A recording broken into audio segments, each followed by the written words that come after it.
Hello and warm regards from Next IAS team. Welcome to another episode of Daily News Analysis. Today we are going to cover the following topics. The first topic is Electronic Component Manufacturing Scheme. Second is BIMSTEC. Third, NHRC. Then fourth is Rana Sanga. And the editorial analysis we are going to cover cotton production in India. The first topic that we have is Electronics Component Manufacturing Scheme. It is in the backdrop that the cabinet has approved this scheme and the total allocation is 22,919 crore rupees. And the tenure for the scheme will be 6 years. Now this scheme is important from government schemes point of view as well as GS paper 3 economic growth and development point of view. Now something about the scheme. First of all, the scheme allocation is 22,919 crores and the tenure is 6 years. Now this new scheme will provide differentiated incentives to Indian manufacturers tailored to overcome specific disabilities for various categories of components and sub-assemblies so that they can acquire technological capabilities. So it will be a tailor-made scheme. Secondly, it will help in developing technological capabilities. Now the components which are involved with the incentive part, they are actually threefold. The first one is production incentives. So incentives will be aimed at boosting the production and turnover levels. Second will be capital subsidy. So it will be increasing the higher capital expenditure.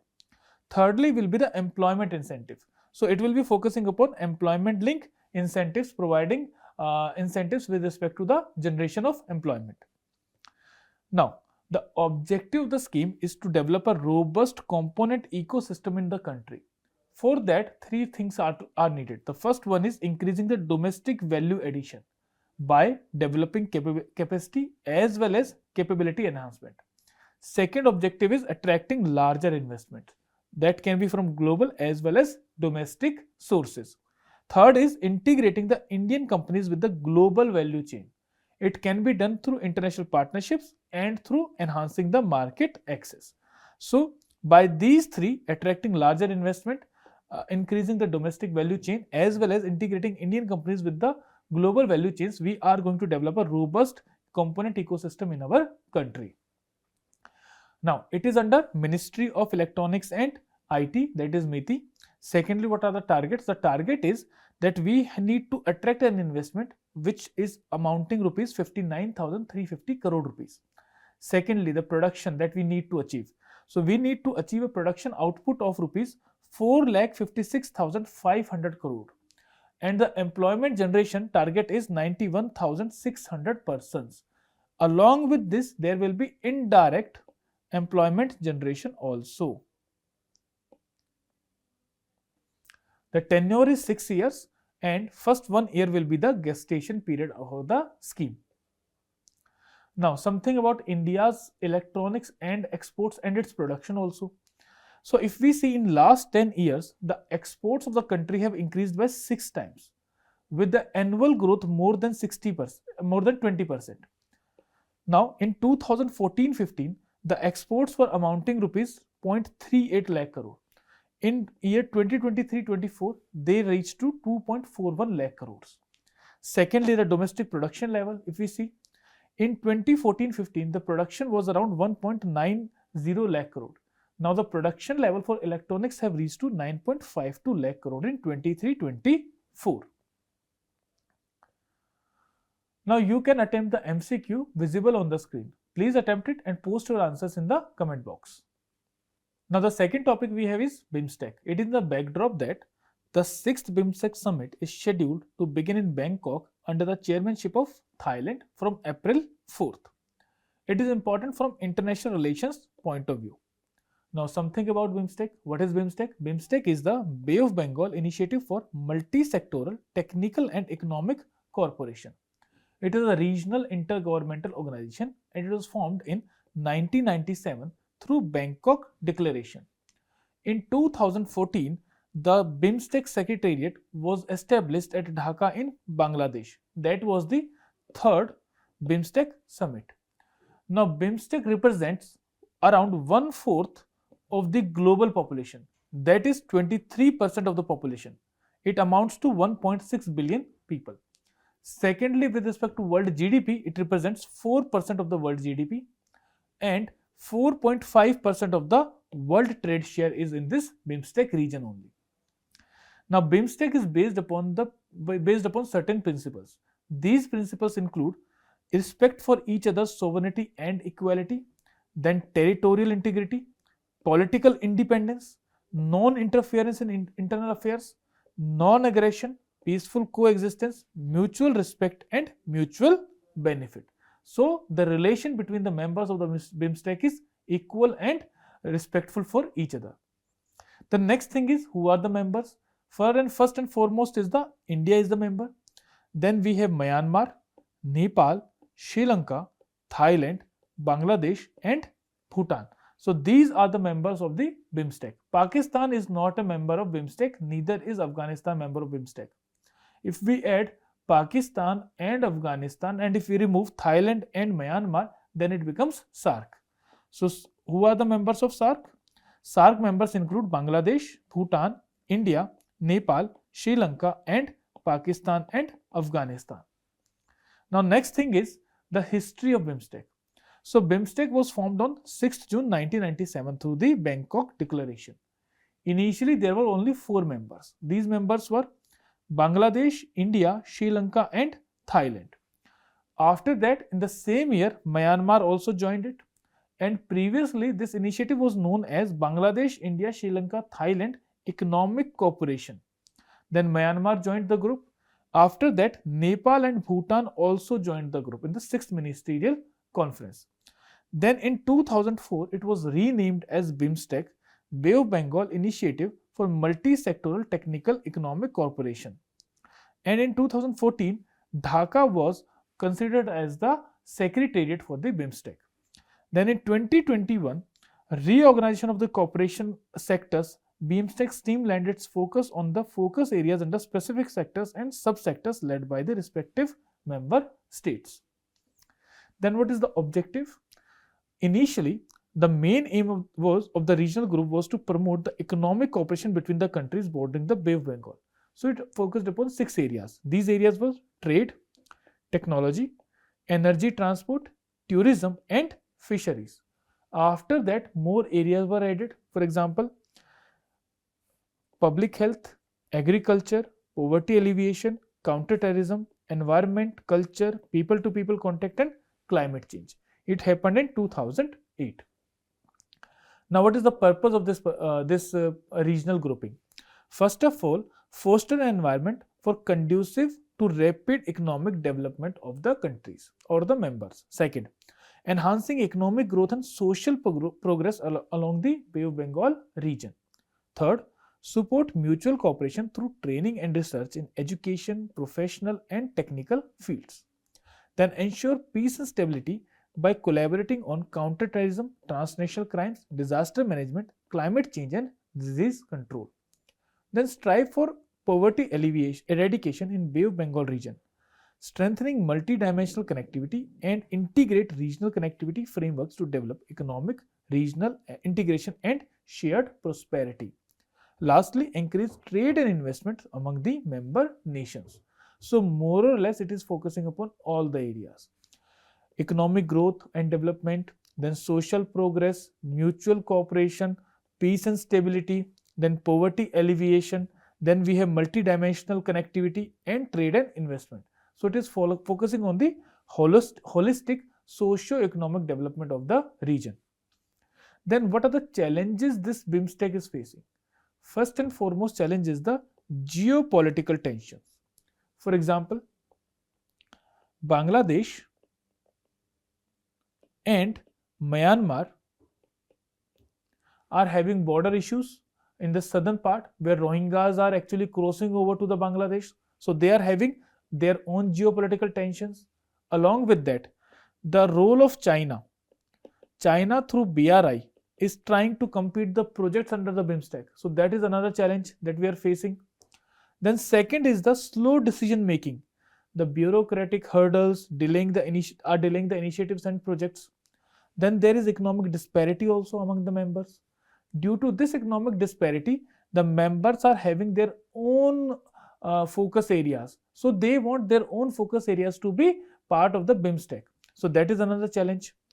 The next is the infrastructure challenges. First of all, the connectivity part is not very well established. Second, there are geographical factors also. For example, Nepal is itself a mountainous region. Myanmar, India also share a border which is bounded by the mountains. Bhutan is a mountainous region. So there are areas which are geographically challenging for making infrastructure. Secondly, infrastructure deficit is very much visible in this Bay of Bengal region. The next is the political instability. Myanmar, Bangladesh are facing political instability issues related to political instability. Sri Lanka itself was under political and economic, was facing political and economic crisis. So these are another challenges.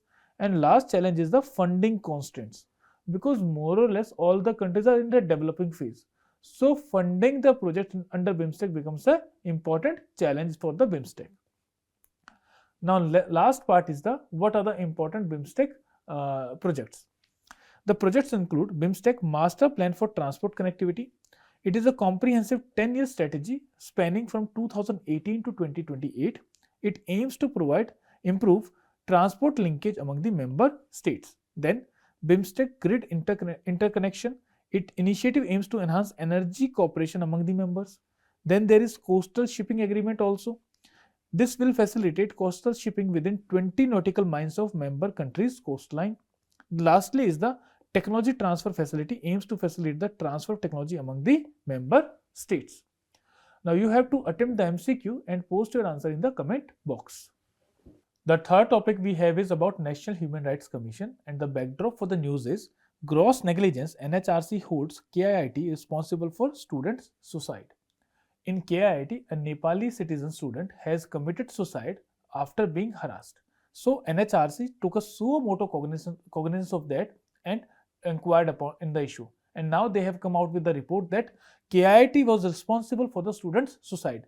KIIT didn't take timely action regarding the harassment of the student, and that's why student committed suicide. Now this topic is important as it is a statutory body, and in Indian polity we study such bodies which are important in our governance system. And NHRC is a very important body for conserving and preserving our human rights. Now let's study about National Human Rights Commission. It is a statutory body and it has been formed under the Act Protection of Human Rights Act 1993. It was constituted on 12th October 1993, and the objective was to strengthen the institutional arrangement through which human rights issues could be addressed in entirety and in a more focused manner.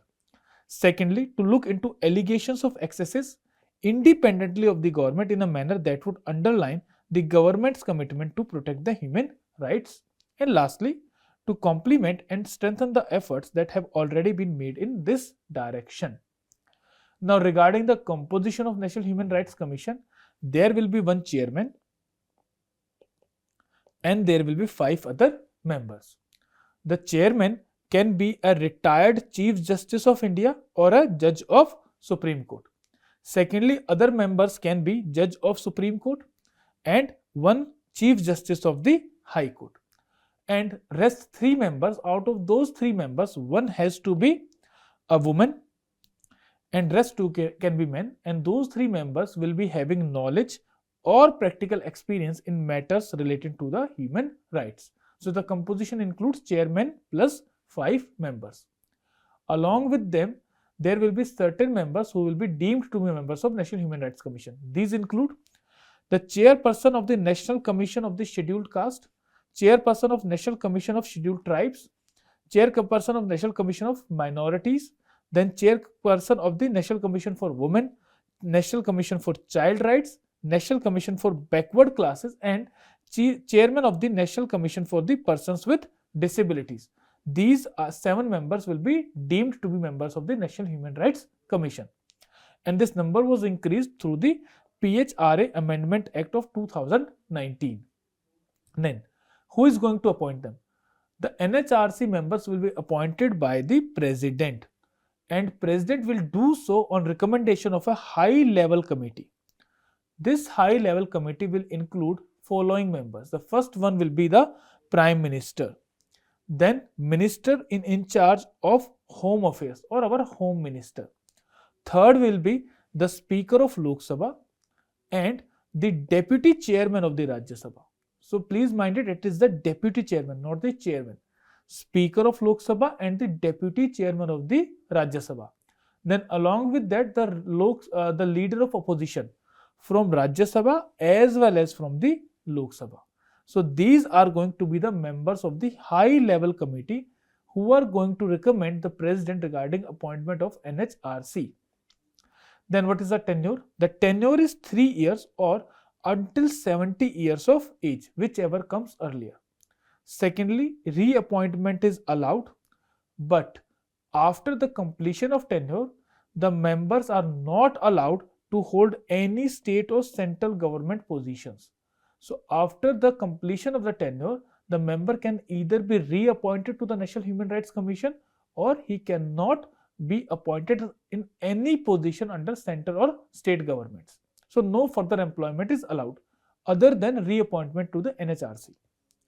The next is, what is the grounds for removal?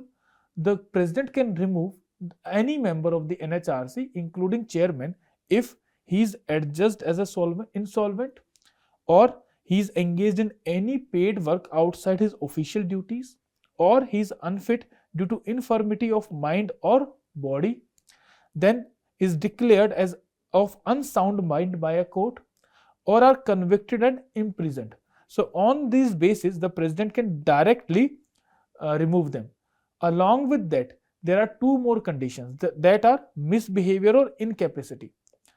If Supreme Court upon inquiry recommends for the removal, then the president can remove the members on basis of misbehavior or incapacity also. Then what the commission can do? Commission, after conducting an inquiry into any case, for example, the recently commission conducted a suo motu inquiry into the KIIT suicide case. Now after that, the commission can recommend for a compensation or damages for the victim. Secondly, it can suggest for persecution or action against the guilty public servant if it is done by the government or any public agent. Then it can advise immediate interim relief for the victim also. Lastly, it can seek directive from the Supreme Court or High Court. That means it can approach High Court or Supreme Court and can ask High Court or Supreme Court to give certain directives in the present case. Then what are the powers that it has? The powers is that, first of all, it can regulate its own procedure. So the procedure in the manner in which the National Human Rights Commission is going to conduct its business will be decided by the commission itself. The government is not going to decide that. Secondly, it has the powers of a civil court, and whatever proceedings the NHRC is doing, they are going to have a judicial character. So they are having the same status that of a judiciary. Then lastly, what are the various functions which this commission is going to perform? First of all, it is going to investigate in the human rights violation or negligence by public servants. Secondly, it can intervene in any ongoing court case that involves human right violation. Thirdly, it can inspect jails and detention centers and check what is the condition in which the inmates are living, and it can also recommend for improvement. So it is also concerned about the human rights of the inmates or those who are under prison. Next, it can review and suggest the improvement in the legal safeguard for human rights. That recommendations are given to president. Then it can assess factors including terrorism that hinder human rights and can propose solutions for that also. Then it can study international human rights treaties and recommend implementation measures in our country as well. Then it can conduct and promote human rights research, educate people on human rights and available protections, then can support NGOs working in this direction, and also can perform any other function for human rights promotion. So these are the basic functions of National Human Rights Commission. Then lastly, how the Human Rights Commission has actually performed till then. Now first of all, it has been an advocate of the labor and child rights. It has also advocated for law and justice. It has reviewed anti-terror laws and protect rights in insurgency areas. Then it is also vocal about the women human rights. It has also supported judicial and systematic reforms. For example, it focuses on prison reforms and preventing torture. Then it has given views regarding social and health and social welfare. It is ensuring rights on food and support for disabled HIV infected individuals. It has also engaged itself in human right education and research by providing training and promoting academic research here. Human Rights Commission has also gone for discrimination of the marginalized groups. Then it has also played a role in disaster relief and crisis response. And lastly, it has also ensured international cooperation by engaging in global treaty discussions and safeguarding refugee laws. So these have been the achievements of the National Human Rights Commission. Lastly, what are the limitations of the human rights? The limitations include, first of all, the recommendations are not legally binding. So they can just give a recommendation. Acting upon that is not the prerogative of National Human Rights Commission. But however, when they give certain recommendations, they actually have the moral implication upon the government. So they are having moral implication, not the legal implications. Secondly, it is not having any direct power for enforcement of any directives that it gives. Thirdly, the jurisdiction is limited. It can only intervene in human rights violations that fall within the purview of the mandate, excluding certain private and non-state related matters unless they are having a wider public implication. One more thing is there. The Commission is not empowered to inquire into any matter after expiry of 1 year from the date on which the act constituting violation of human rights is alleged to have been committed. And the National Human Rights Commission can take suo motu cognizance of any crime that has occurred or any human right violation. That means it can itself take any case that there has been a human right violation. For example, that happened in KIT case. So now you can attempt the MCQ present on the screen and post your answers in the comment box. The fourth article is about Rana Sanga, who was one of the greatest emperors of the country. Now this is in the backdrop that there have been a storm in Rajya Sabha as BJP demands SP MP's apology for comments on Rana Sanga. There has been some comments by a member of parliament and there has been an uproar in Rajya Sabha regarding those comments. Now it is relevant from the history of India and Indian culture, salient aspects of art form, literature and architecture topic point of view. Now let's move to the greatest personality. Now Rana Sanga, the tenure was 1482 to 1528. His original name was Sangram Singh I and he was Rana of Mewar and ruled from 1508 to 1528 AD.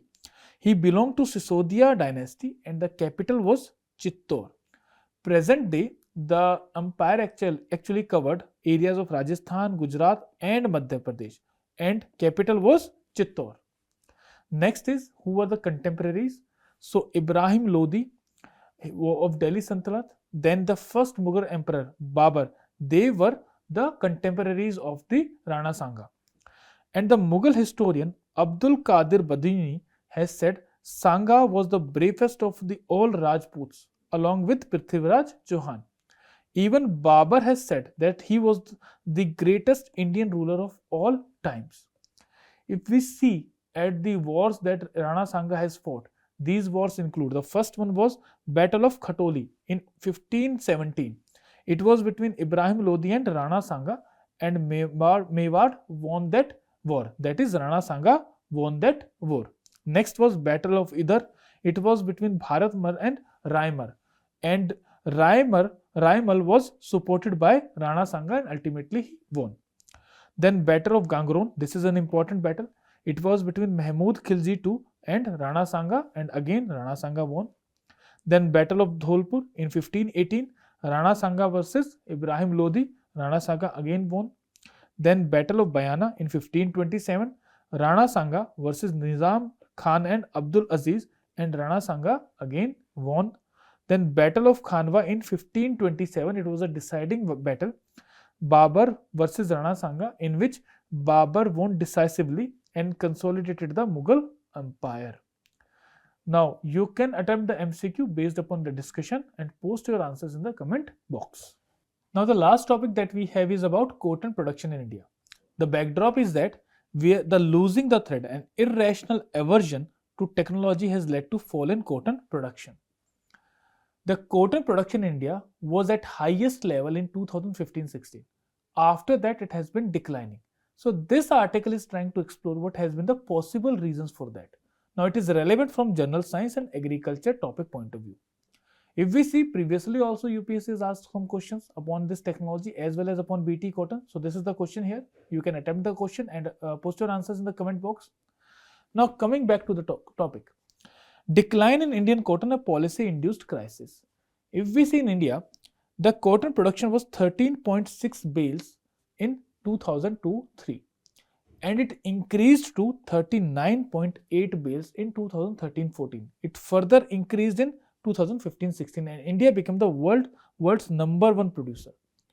Now after that, in the last decade, last 10 years, the cotton production is declining. Now it has come to 29.5 lakh bales. What has been the reason? The increase was attributed to the introduction of BT cotton. After that, we stopped introducing new technologies in the cotton crops. That's why our production also started declining. So the paralysis in adopting new technologies is the reason why the cotton production in the country is declining. We are going to see that also. Now before moving to that, let's first of all see what has been the history of cotton in India.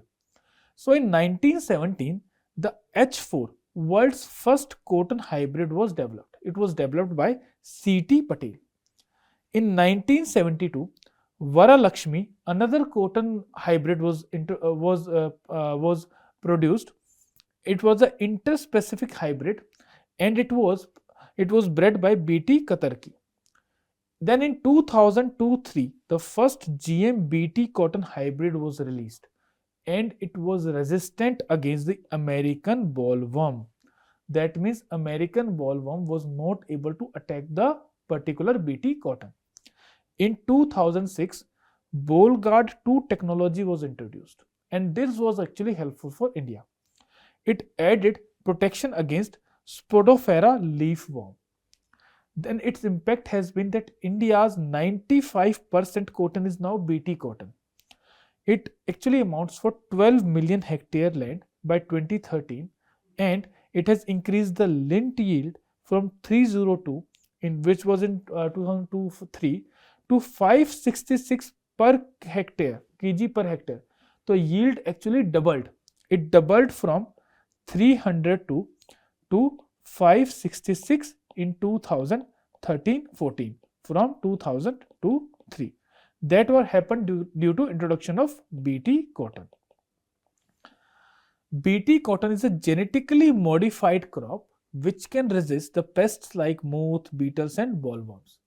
There is a gene known as BT gene which was taken from the bacteria Bacillus through genesis, and it enables the cotton to produce insecticidal proteins. These insecticidal proteins actually target the lepidotern larvae, and this larvae dies when it consumes the cotton. So, and also this particular protein or particular BT gene is ineffective against plant bugs, stink bugs and aphids. So it is effective against the lepidotern larvae, and it is ineffective against the plant bugs, stink bugs and aphids. Now if we see in the hybrid cotton technology, we find that there has been a decline in the improvement in this technology due to policy paralysis. The production has fallen from 39.8 million bales, which was in 2013-14, to 33 million bales in recent year, and in the last year itself 30 million bales in 2024-24. So there has been a declining trend in the production of the cotton in the country. The yield there is also yield decline. First of all, there is production decline. The total production, there has been decline. Then productivity decline is also there. Now it has fell below 450 kg per hectare. Previously it was 566 kg per hectares. Now it has fallen to 450 kg per hectare, as no new technology have been approved after use of the Bollgard 2, which was introduced in 2006. Now what are the other reasons? Other reasons include the attack on cotton bolls by the pink boll, affecting its quality and yield. Then climate change related impact is also one of the reasons why the productivity and production is declining for the cotton. There has been uneven rainfall resulting in agriculture shrinkage. Then there is rising cost of cultivation also. Then the problem of sale of unauthorized seeds and unchecked pesticide sprays. Also, there is decline in local prices and less demand from China. These are the factors in addition to non-improvement of the technology which has led to decline in the production of the cotton in the country. So, India's decline in production is attributed to, first of all, no technological upgradation in the cotton plant.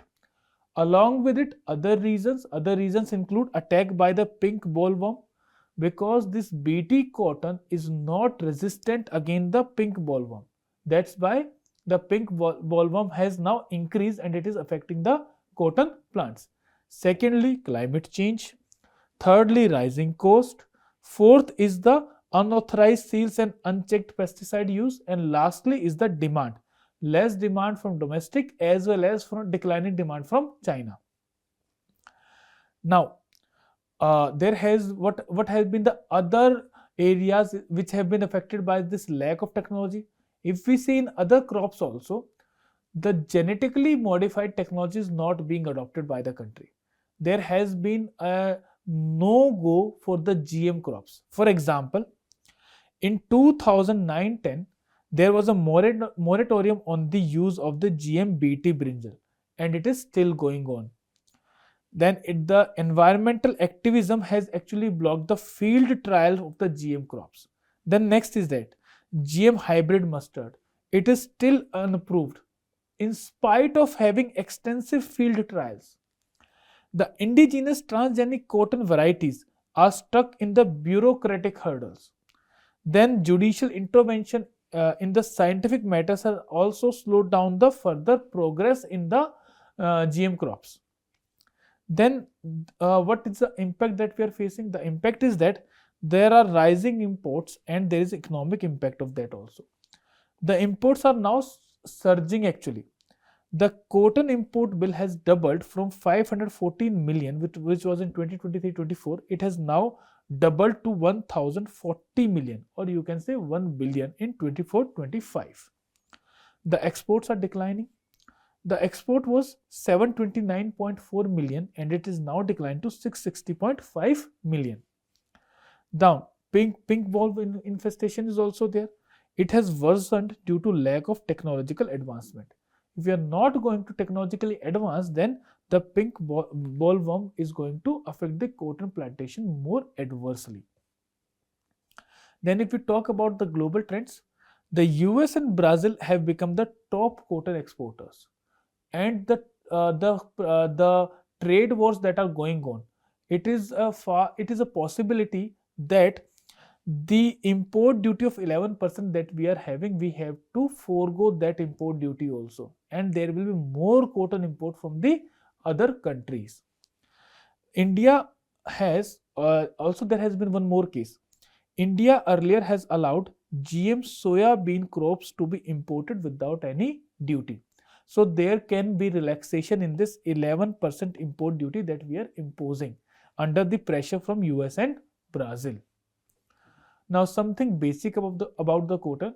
Cotton, the areas in which it is produced are, first of all, northwest India, Punjab, upper Rajasthan and parts of Haryana. Then we have the Deccan Plateau, Rajasthan is there, Madhya Pradesh is there, Gujarat is there, Maharashtra is there, then Karnataka and Andhra Pradesh is also there. And in the lower side, Tamil Nadu is the region where the cotton is being cultivated. For cotton, it is a tropical crop and is grown in tropical and semi-arid regions. It is a kharif crop. Secondly, the temperature requirement is high temperature, 21 to 30 degrees Celsius, and well-drained loamy soils as well as black soils. Both are very good for cotton cultivation. It needs light rainfall or low amount of irrigation. And the one important thing that it needs is 210 frost-free days. It needs bright sunshine during the flowering stage. These 2 points are very important.